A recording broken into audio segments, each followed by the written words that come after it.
Hey guys, how's it going? Michael Troy here. Today we're looking at The Death of Silver Surfer, issue 1. Um, got this great variant cover by Trad Moore. Of course, I'm not going to pass up on that. I loved his Silver Surfer Black. That is what we're looking at today. Subscribe to my channel if you haven't already. Hit that like button and let's get right into it. When they announced this, I kind of initially rolled my eyes because do we need another death of stories? Marvel just loves to kill everybody. It's like, have you not heard that your IP makes you money? So why are you obsessed with killing everybody all the time? Now, if this were going to be like this great, poignant story, sort of in the vein of like The End or whatever, I could see it being really good. I feel like I've liked Greg Pak's writing in the past. And so I was going to give it a shot. You know, some of the covers are stunning. Some of the visuals look great. The Silver Surfer is in the ether. Some people are pissed. They're saying, like, oh, you're just trying to kill him off so you can introduce the female Silver Surfer and make her the main or whatever because the movie's coming. And maybe they are, you know. And I have to say, though, I was hoping for this like great like meaningful like impactful story, and it feels sort of run of the mill. Like we open with this guy like in the field at the end, including this bug by his where is it? And then here comes the Silver Surfer.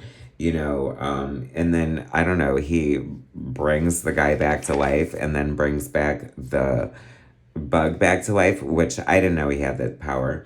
He's talking about having to bear witness his lot as a herald. His job as a herald is to bring Galactus, the planet devourer, sustenance. So he guides him to planets that can sustain him, and Galactus drains them and moves on. So, he's witnessed a lot of death and stuff, and obviously doesn't give a shit. You know what I mean?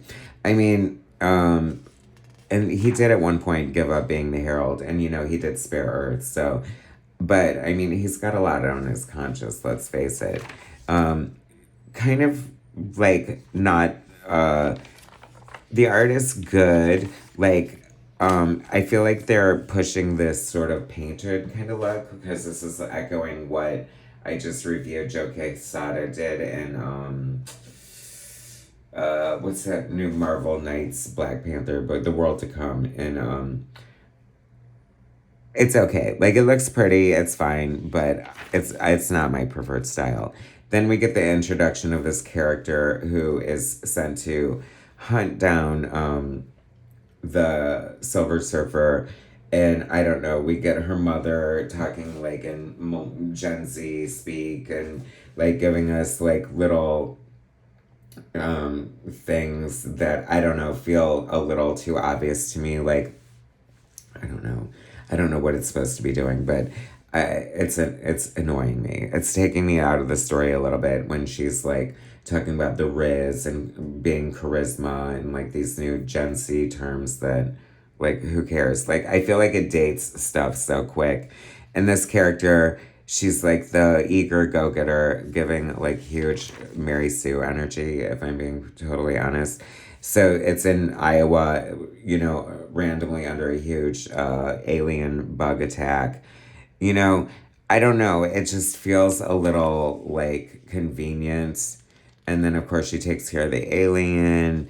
And then the Fantastic Four come upon what I think is that scene that the Silver Surfer was at because he ended like a fight between countries by just dismantling their weaponry and by not taking any lives, but it was an ally of the US, and now the Silver Surfer is going to be in trouble. So they're sending people after him, and she's going after them. And she's like gonna take him down. And here he is, like floating above the water and talking to the animals. Not sure that I knew, like, suddenly he's Snow White or Dr. Dolittle. Um, I don't know. Like, do I not know enough about Silver Surfer to feel like this just feels kind of off for me? But then, so he fights this girl. He thinks that she basically we think that she doesn't really want to go after the Silver Surfer, but she just like sort of lured him in, and she's kind of an asshole, and she wants to kill him anyway.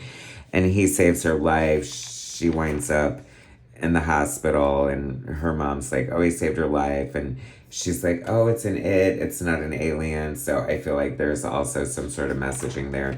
It feels very, I don't know, is it virtue signaling? I don't know. I just, so they're like, no, don't go after the Silver Surfer. You couldn't handle it. So we're going to send you after Scar, son of Hulk, instead. And I don't know how this all ties into the big poignant death of the Silver Surfer, but it just feels. And then we get like cocoon, mummified Galactus floating around. And part of me has like no idea what's going on. And part of me is annoyed by going on. And then there's the part of me that just doesn't really care what's going on. So I knew this was going to be a huge gamble. And at the end of the day, I'm just going to go with the fact that this is not for me. But maybe you'll enjoy it. I don't know. I really don't even care to come back to see what happens. I don't care about the new characters they introduced. I think they slighted the Silver Surfer. And the art isn't enough to bring me back. Do love the Tradmore cover, so I think I made the right decision there. Anyway, sorry guys, not so great. Anyways, thanks for watching. Subscribe to my channel if you haven't already. Hit that like button, and I'll bring you more later.